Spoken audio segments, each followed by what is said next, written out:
They're trying to get the first truss up. There's a lot of people, and most of us know what we're doing. So let's see if we get a truss up there. There it goes.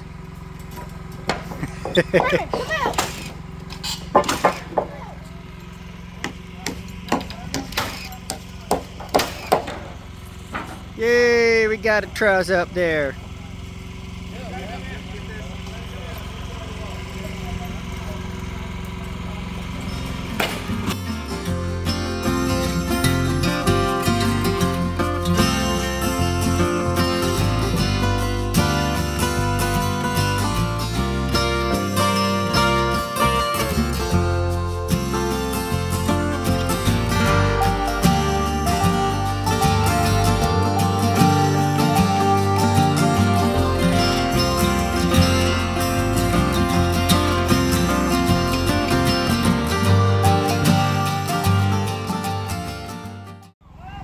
Go, there goes the gable wall.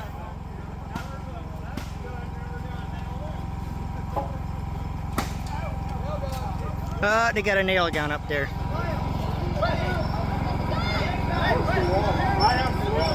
Didn't see that coming.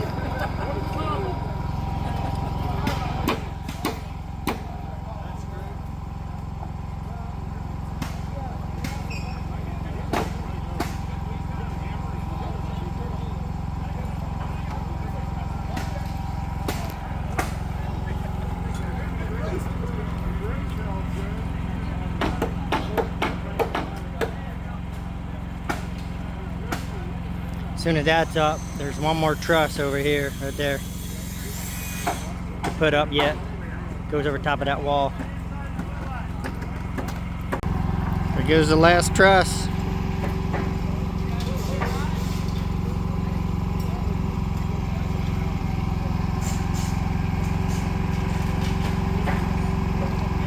Easy peasy, she's up there.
Here we are, lunchtime.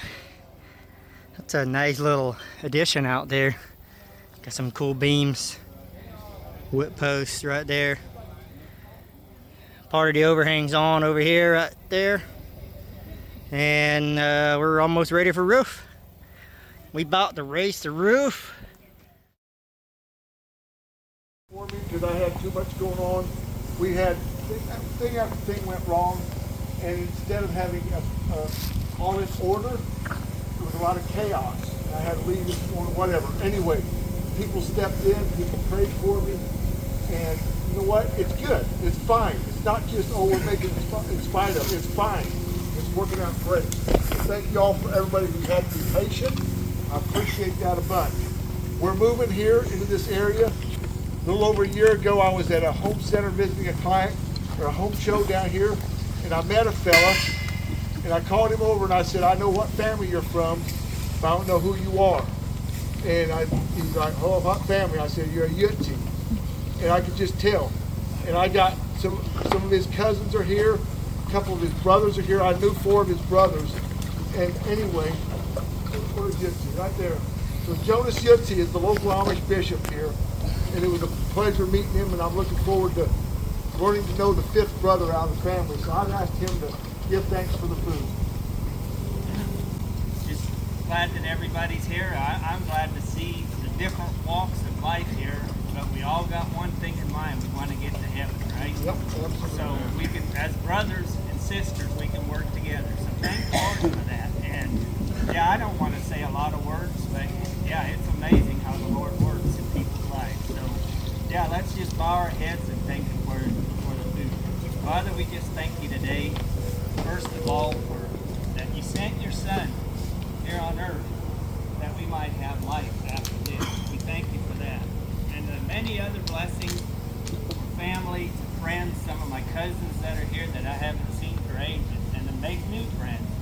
And I just want to thank You for the food and also that You allowed us to live another day. I had a good friend pass away yesterday. So we just want to thank You for the food and bless the hands that made it.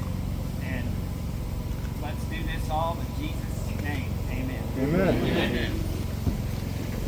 I'm videoing. That's why I'm first. Boogers. That's a lot of bacon right there. That's half of it, I think. I am just going to let this off for the moment. Tina, do you have a plan for dessert? They go out here. Eventually. Now the sun is shining bright. They're carrying metal over here. I just checked, it's 85 degrees. It's kind of cloudy, so you get a little bit of shade and then sun. We're just getting ready to put the first metal up. Here's the view from the top.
Richard, here we are. Wow, it's been a crazy couple days. Day two. Day two. It's probably about 4 o'clock right now. Yep, 420. How you feeling? I am exhausted to the point where I can't process a lot of the other emotions, but there is stuff welling deep in me of gratitude and amazement. Wow. Is it like your expectation versus reality? How we doing? As far as the time schedule or the event or... I don't know, everything. Okay, so as far as where we're at by today, at this point, we're right on schedule of what my expectations were. Nice. I talked to a lot of people about what's possible, ran through all the scenarios, and I had some people giving a lot more optimistic viewpoints of it than what we're actually having. Yeah. But the other people, like, this is right where I thought we would be. Yeah. I wasn't as well prepared as I wanted to be. Yeah. And so there was more chaos affecting me, but we minimized that chaos by how we handle things, and it's been very smooth. You got some nice leaders here to keep things You know what? going. I don't brag on myself much for anything. I'm gonna brag on myself for just a little bit. The absolute best decision I made, and this is a principle, a life principle, is I picked people who were exponentially better than me to lead this thing. 3 guys, one of them in charge, but I actually told them, y'all figure it out. I don't even think anybody took the lead. Those 3 guys, they would come together, have a huddle, split apart, carry the vision out. Yeah. I shared my vision with them. I told them what I want and how I want things done. Yeah. And they got it done. My trust in them was really high at the beginning of this, and now it is sky high. Yeah. It's just super high trust in them. Nice. That's the best decision I made. Yeah. Now I'm done bragging on myself. Yeah. Yeah. How did this happen? How'd you come up with the idea? What's the plan? What's the goal? So it all goes back to, I grew up 75 miles from here in the Missouri Ozarks. Okay. So fundamentally, this is coming home for me. Okay. And I left home when I was 20, 1991. And about 2 years after I left, I was going, why did I leave? Why did I leave? Yeah. Because my heart was always back in the Ozarks. So when I would have a tagline on discussion forums on the internet, I would say, west of Mississippi or whatever, but my heart is in the Ozarks. That was my tagline for years. And I always said, someday, probably not until I retire, but I'm going to live in the Ozarks again. And then, I have a son, he got married, got a kid. I want to live close to my grandchildren. Yeah. And anyway, a lot of different things kind of came into alignment, and doors opened up to move back here to this area. And then we found this 10 acres, beautiful 10 acres. You see it, it's beautiful 10 acres for a very good price. Yeah. And we bought it, and we're going to build a tiny home on it in a garage. Okay. And then because of the siting and everything, we decided that what fits this site is one building. That's a shop house combination. Right. Some people would call it barnuminium. Yeah. But that's kind of what it is. A 40 foot by 70 with a 14 by 32 porch. Anyway, I come from ultra conservative Mennonite background. My dad grew up Amish, so really my cultural background is Mennonites and Amish. And back when I was a boy, growing up 75 miles from here, nobody hired somebody to build their house. What we did is we all came together and built each other's house. Yeah. And one of the things that's been really important to me in the last number of years is the idea of community and coming together to build projects. We had some big people in need in Texas, and I organized a one-day shed build, and we went from dirt to a 10 by 20 shed, finished out on the inside, insulated and everything in one day. Wow. And I impressive. brought a bunch of people together, and I told them I'd cook for them. There's the secret. Tell them you'll cook for them. And it's good food. It's good You food. make some good food. Actually, this grew up so big that it made so many demands on my time that I've actually outsourced the food. I plan the menu with my wife, and I'm getting people to help me make all the food. Yeah. I smoked all the pork butt that we ate today before we came here, so I'll take credit for that. Yeah. Anyway, a lot of us have left the Mennonites and Amish. The majority of the people here have Amish and Mennonite background, maybe both. Yeah. The majority of them have moved on from that. Not all of them, but the majority of them have. But we have this in our cultural background, this thing of coming together as a community to help each other out. Yeah. That it's just very much part of our cultural background. Factor in the whole thing with the COVID. Whether you followed what someone called the draconian restrictions or not, there was an isolation effect that affected everybody. Even if you completely assumed, like scoffed at the draconian restrictions, it still affected you because other people wouldn't come. Right, yeah. And very few exceptions to that. Yeah. And it really did a lot of damage to us. And so we've become more fragmented and more isolated as a people. Yeah. And so when we got this, we're like, how are we going to build it and everything we're going through? And I had this preposterous idea of putting an event together and doing an old-fashioned barn raising. Yeah. And I borrow that term from the Amish. They're known for their barn raising. Yeah. I wasn't ever Amish, but you kind of dash, spread her spots, and do the same. There's net guns, so where's the bot? And I am, and it's my cultural background because my dad was Amish. Anyway, I had this idea and I dismissed it. It's preposterous. It feels selfish. It feels like it's about me. And then one of my friends mentioned the idea, like, Richard, you should put together and give people an opportunity to help build this thing. When the second friend mentioned this to me, I said, okay, I thought of it. 2 people have brought this up to me. I need to be thinking through this. And all of a sudden the light bulb came on. This is not about me. This is about giving people, okay, see, we all desire to be part of something bigger than ourselves. It's in us. Okay, we all desire connection. Maybe you say, well, I don't want anything to do with people. Okay, that's a reaction to something that happened in your life. Underneath that is a desire for connection. Yeah. It is human, universal across humanity. Desire for connection, desire for being part of community, desire for being part of something bigger than ourselves. Okay? Yeah. And I got this picture that if I would create an event that would facilitate that, I could actually bring value to people's lives. Oh, and get a house built at the same time. Yeah. And when I got that picture, I threw it up on social media, and it blew up. And I looked at it and I said, there are 25 people who will come to this thing. Yeah. Maybe up to 40. And I was going to have us all go up to a swimming hole nearby here, 25 miles away. It's absolutely gorgeous. And cook food on the riverbank, and it was a very small and manageable event. Yeah. As time went on, word kind of spread, and I made a couple more posts about it, and it just blew up bigger and bigger to where we have 75 to 85 people here this weekend. And it became a completely different event. Not completely different, it became different. I had to outsource the food. I promised to cook food for everybody. I had to get other people to do that. There's too much going on. I couldn't do that.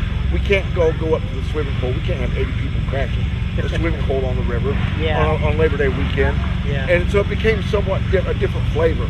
But there were people, literally there are people here today from coast to coast, Pennsylvania to Oregon, and border to border, Florida to actually across the border. There's a guy here from Manitoba, Canada. Yeah. Just got in his truck and drove down here just to be part of this. Yeah. It just blows my mind. There are people here from 12 to 18 states. I didn't count exactly. Yeah. And they just came here of their own free will, at their own expense, to build a house. But see, it's for almost everybody, maybe everybody. It's not about building Richard a house. It's about being part of this. And that's the language that I heard people say, I want to be part of this. Yeah. I want to be part of this. Nobody was saying, oh, let's go build a house for Richard. Right, Nobody said that. Yeah. That's not the motivation. I created an event. This is what I dreamed of when I dreamed it up. I created an event that facilitated being part of something bigger than ourselves, that facilitated community, that facilitated connection. Have you seen all the people connecting here? Yeah. One quick story. My best friend from childhood, Clinton Troyer, he's from Oregon. He grew up in the same church I did over here in Missouri. Okay. He came in, and my daughter-in-law's grandparents are here from Florida. All of a sudden, the light bulb came on. Like, wait a minute. My daughter-in-law's grandparents from Florida knew my best friend from childhood's dad when he was young, and he was at Clint's dad's ordination. And I said, Clint, come here, I want you to meet. And these guys had never met. And they instantly had tons of connection, stuff to talk about. Clint learned things about his dad that he never knew. Right. His dad's gone now. from your My daughter-in-law's grandparents. grandfather. Yes, that came up here. I mean, not moved, but came up here for the event. Yeah. It's that kind of connection. That's pretty cool. All over the whole thing here. Yeah. Just tons of connection. There are people here that I don't know, or I know now. There are people here I have never met. Really? Social media friends. Yeah. A half dozen or more. I've never met these guys. Young bucks. That's what blows my mind. Something else that just blows my mind. Okay, old farts like me. Okay, they come. They want to be part. We're Richard's friends. What is motivating these 19 and 20 and 25-year-old young bucks to drive halfway across the country? Like, I can't wrap my head around that. But then I thought about it. If it was in the area of my expertise, which is plumbing and heating and electrical, in the area of my expertise, if there was an event here that my skills could be used, I'm not in that business anymore, but I used to be, could be used, I would drive halfway across the country, be part of an event like this. When I was 22 years old, I would. But I can't explain to you why, but I want to be part of something bigger than myself. I want to contribute to something bigger than myself. See, here's the thing.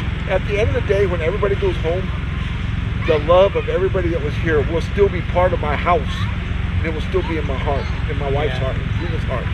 It will be in our house and in our hearts. And that's what this is ultimately all about the connection, the community part of something.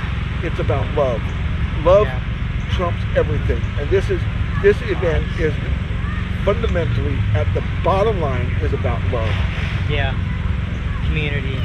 Yep. I mean, I came for food. I know you Okay, go to exactly. And if you go to a restaurant for great food, you have to pay for it. So I figured my labor will pay for it. There you go. But no, I enjoy it. It's fun, and I knew there was going to be good food. But let's make a little vacation out of it. And go enjoy it. And I'm so honored you came. I was delighted when you messaged me on Facebook and told me you were thinking about coming. That was just it was a real treat. Yeah. Honey, guess who's coming? I'm glad we made it. And earlier I'd asked you about your expectations.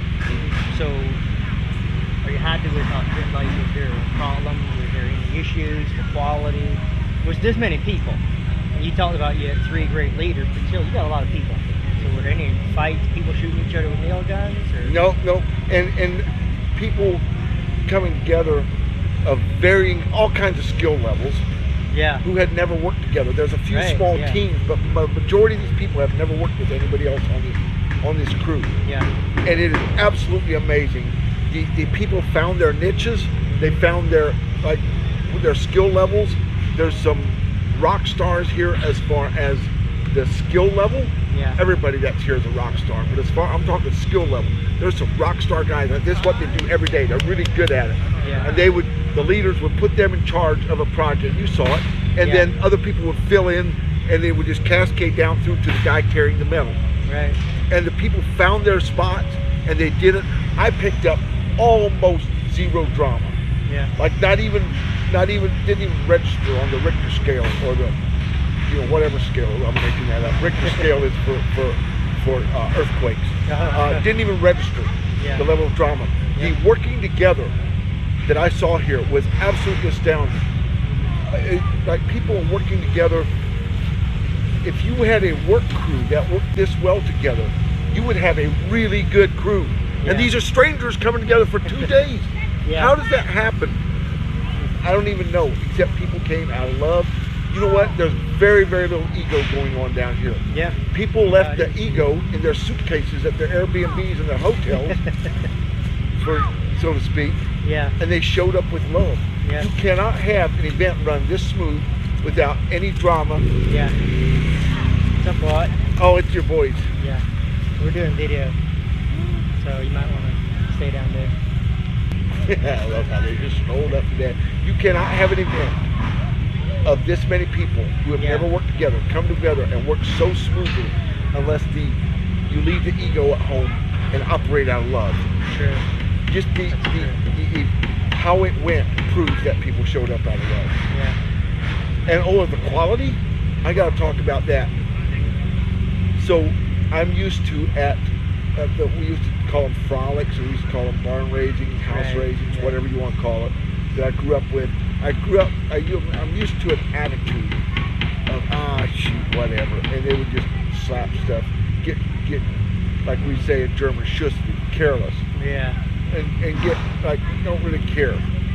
And well, that really was a stress point for me. Like I'm sold on the idea that I had. And whatever I'm going to do that, I'm very exact. I want things done right, and that's my standard. Yeah. And how do we overcome that? I communicated that to the leaders, and then almost everybody that showed up cares about what they're doing, Yeah. and they care about doing it right. And you bring those two things together, and I am absolutely thrilled with everything I'm seeing. Okay, I know construction, Right. and I know the quality, Yeah. and it's here. Yeah. I am thrilled with the quality. That's awesome. Yeah, it looks great. I love the colors. It's a very, I don't know. What's I the think word? they're going to be timeless, and they fit in the woods. Yeah. This is not going to go out of style. Yeah. It's not the latest cutting edge colors, but neither is it going to go out of style. Yeah. And we wanted Good something point. that just kind of fit into the woods. Yeah. And I know you can't see it from here, but did you see my front porch? Oh, it looks 14 by great. 32 and 10-foot ceiling. Yeah. And we're going to cook meat on there. We're going to have friends over. We're going to sit out there in the morning, sip our coffee, and look out Yeah. into the woods. Here, you know what that reminds me? I want to tell you the purpose of this place. Okay. We are creating a space of peace and rest. The interior is going to be all solid wood, and it's going to, when you go on vacation to that cabin down on the river, and it just feels so relaxing. Part of it's the Yeah. river, I understand, and part of it's that you're on vacation. I get all that, but this cabin feel, and you get to just, it feels so good. Then you go home. I'm trying to create a space Yeah. that gives me that feeling every day. And it's not just the materials that we're using, it's not just the design. Some of that porch where we sit out there and drink that coffee and look out into the woods, and Yeah. I'm gonna put bird feeders up and all the stuff. We're Making trying to me excited. What? You get me jealous. Yes. And Yeah. we're working to create a space of, like I said, peace and rest. Yeah. Then we also have, it's not a large house, but we have a large shop. You can spill over into that. Oh, I get my own barbecue kitchen. Out in the shop there will be Oh, really? cabinetry with sinks and everything. It'll be strictly for my barbecue stuff. Tina wanted my meat cooking. I cook 3 to 4 times a week when I'm at home. Yeah. And Tina wanted my meat stuff out of the kitchen. Anyway, so then the other thing, the other part of it is not just about us. It's a place that people can come in Yeah. and experience that peace of rest. And I will cook good food for them. Actually, I'll do more than cook good food for them. I'll say, come out in the kitchen and let's cook this together. We've lost that. We prepare these meals and serve people, which is beautiful and wonderful. Yeah. But I invite people into the cooking experience. When you cook food together, and then you sit down and eat it together, it is more powerful to create connection than just Yeah. cooking food for somebody else. And so I invite people into that experience. Yeah. And then I want them to feel that peace and rest in our home, in our property, and to relax. And when people experience peace and rest in a space, they find it more safe to become authentically vulnerable in a healthy way. And Yeah. then we get down to the things that truly matter in our lives. And when there's vulnerability and trust, then the connection goes deeper, Yeah. and beautiful things happen then. And then they go home and we have our private, quiet place of peace and rest back Yeah. again. But it's ultimately about the peace and rest, not just for us, but to share that with other people. Yeah. And a lot of it will be oriented around food together. We're going to have a fire pit out there in front of the porch. Yeah. And yeah, that's what the purpose of this place is. Yeah. I think that's a powerful thing there. And I feel like the inner healing can happen in that. Yeah. That safe place to communicate with each other and talk. Yeah, I love that. I think I'm going to, I don't know exactly how this will look, but I'm going to put a little barrel beside my driveway, stake it down, holes in the bottom so it don't ever fill with water. Yeah. And it will be weird if people wonder what that is. And then when I drive in this driveway, every time I come in from a road trip or from work, I'm going to go slow past it and I'm going to fill my burdens and cares into that barrel and come on home. I'm serious. Like, I like it. It might be a sign or something. I'm going to put something at the edge of the woods when you go past this spot, Richard, to remind me Yeah. to lay my burdens down Yeah. and come home to it. And there will be stuff going on in my life. I'm always Right, yeah. active in people's lives. I'm always, people come to me with stuff going on in their lives because I've walked a hard road and I've risen above that. And that and so there will always be stuff going on. I get that. And that's something else I want to talk about. Here's the thing that's really important. Besides everything I've said, I've been down and out, 10 years of depression. And in 2008, God touched my life, set my feet on a solid rock. And it has been brutal climbing out of this hell. My wife and I had the marriage from hell. It was horrific. I was a horrible human being. Before 2008? Or? Yes, before 2008. Before, okay. And God touched my life and set my feet on a solid rock. And a process of redemption began. And this is a symptom of the redemption that happened in my heart. You can take this away. I could lose my job, the economy could go to nothing, I could be bankrupt, foreclosed on, it could burn to whatever. I could lose everything. You cannot take the redemption away. So when I see this, when people see this, I don't want them to think, oh wow, Richard got his act together. I want them to think there is not the symptom, but the outworking of the redemption process that happened in my life. Very powerful redemption. Like if you understood what a rotten human being I was, and now today I'm still a very imperfect, broken man in many ways. We're all imperfect. Exactly, 100%. But I pour my life out into loving on people. I'm a completely different person, and this is just another step on that journey. Nice. It's important to me that people know that this is not just something cool for Richard. Yeah. Actually, you know what? A lot of the people that are here know that. Yeah. That's why they showed up. I've heard it in some of the comments. Some of the people that showed up, this is as much a celebration of the redemption in my life. They're coming to celebrate with me. That's awesome. Anything you want to add or say to people, or people that work here? I'd love to give a shout out to every individual person. And the thing is, if I start singling people out, then I'm going to leave a whole bunch of people out. And everybody's contribution is so valuable to me. I do want to call out the leaders by name because they did a phenomenal job. You worked with them. Yes. You know, were they not just the absolute best? Yeah, I love how they're around, like they're working. Well, they were not working much, you're not supposed to be. Right. But they were there. That was the biggest thing that I will say to them is they were there. Yep. So if you need an answer, find them. Exactly. Yeah. So AJ Kaufman, Salisbury, North Carolina, Barn Country, USA. He does this. He runs crews. He does this for a living. AJ and his wife and 2 adult sons came, and they were just did huge contribution. Joe Cover from Iowa. I don't know his company's name, but he does this for a living. He's absolutely phenomenal. Ken Slayball from Spruce Pine, North Carolina. Don't know his company name. He's got a number of them, but they do custom homes and all kinds of stuff. These guys together were absolutely phenomenal. I have had more compliments this weekend on that leadership team. And some of them barely knew each other. Some of them have never met, of these 3. The way they work together. Like I said, I have more compliments this weekend on that leadership team than anything else, including the food. Wow, that's good. They were just... And it's weird, you're guys from Ohio, this is Missouri, and you're 2 from North Carolina and Iowa. Like, how did this happen? How did you know them? You related to them, or how No relation. So, when I lived in North Carolina, and I just said a little while ago about being a broken down human being, messed up, jacked up, screwed up. Yeah. Okay? At my worst, AJ Kaufman moved into the area. Okay. And he was kind of messed up, jacked up, screwed up too. Not as bad as me, but he was. So 2 messed up, jacked up best friends right there. Yep. But we both had experienced miraculous redemption. Yeah. And we have both become wildly different people than the messed up people that we were there. Yeah. And so there was some shared connection there because of because of our journey and because of where we ended up as people. Yeah. And that's a wonderful thing. Kenny Slayball, I served on a board with him of a nonprofit for a little while. Okay. And just over different times I would bump into him, absolute giant of a man, even if he's short and bald.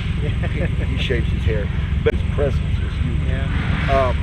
And so I know him We served on a board together, like I said, but I had quite a bit of interaction with him, a lot of friends in common. The connections there just go and go. Yeah. Joe Cover has some affiliation with that nonprofit. He is now on the advisory boards for that. And that's how I learned to know Joe. Okay. The thing is I can't speak for Kenny, but also Joe, I don't know his whole life story. Yeah. But he has experienced some of the same redemption that AJ and I have experienced. I don't think he was jacked up, screwed up, messed up like I was, but he's experienced some of that, and so there's a common bond of knowing what redemption is, and experiencing that redemption. Anything else you want to add? Just Yes, one more thing. I want to share something with your viewers. First of all, thank you from the bottom of my heart and from my wife's heart to all the people that came that were part of this, the people who sent contributions to help pay for the expenses. Absolutely did not have to do that. Thank you again. But there's something else I want to throw out for your consideration. You don't have to do something as audacious and crazy as what I did that you see in the background here. That was just, you got to be nuts to do that, okay? And it did, and it's working great. You don't have to do that. Maybe you have a fence row that needs to be cleaned. Maybe you have whatever project around the house that you can get some of your friends over and you say, well, I don't want to be selfish. I don't want to. Just stop it. Invite them over for that and cook some food together with them, or have a hot dog roast or grill some food or something, and enjoy a time of working together. And you will create connection. And then you say, hey, does anybody else have something that you need done at your house? And 2 weeks later you go to their house, and maybe you make it a regular thing. Every 2 weeks you go to a few people gather together and do a little project around the house or around the property, or maybe it's do it for somebody else. I don't know, I don't care, but find ways, think outside of the box. Instead of this whole thing where we invite people, we cook food for them, we have a nice time together, they go home. Wonderful, I love doing that. But think beyond that. Think outside of the box and create mini events, if you would, that facilitate connection and being part of something bigger than ourselves. And if it goes like, well, that sounds stupid, that's when you should just do it anyway. And you will be astounded at how people respond to that. We crave it as human beings. And post-COVID, with all the isolation that came from that, we really crave it. Take a chance, do something crazy, maybe not that crazy, but do something crazy on a small scale or whatever. But try it. And then leave a comment and tell us how it went. I'd love to read some comments of people saying, I tried this, it felt really awkward, it felt really crazy. And you know what? It will. But try it and tell us how it went. You will love it. Yep. That's all I got. Love it. Well, hey, thank you. It's been fun. And I will say, I think I can speak for everybody, that we wish you and Tina the best. We wish you a lot of peace and joy out here. And thank you. No ticks. No ticks. I don't want you to get ticked off. Yeah, I love that. I love that. But yeah, we wish you a lot of happiness and joy, and it's been an honor to be part of this, and really enjoyed it. So thank you. It means a lot. Appreciate yes, it. love it.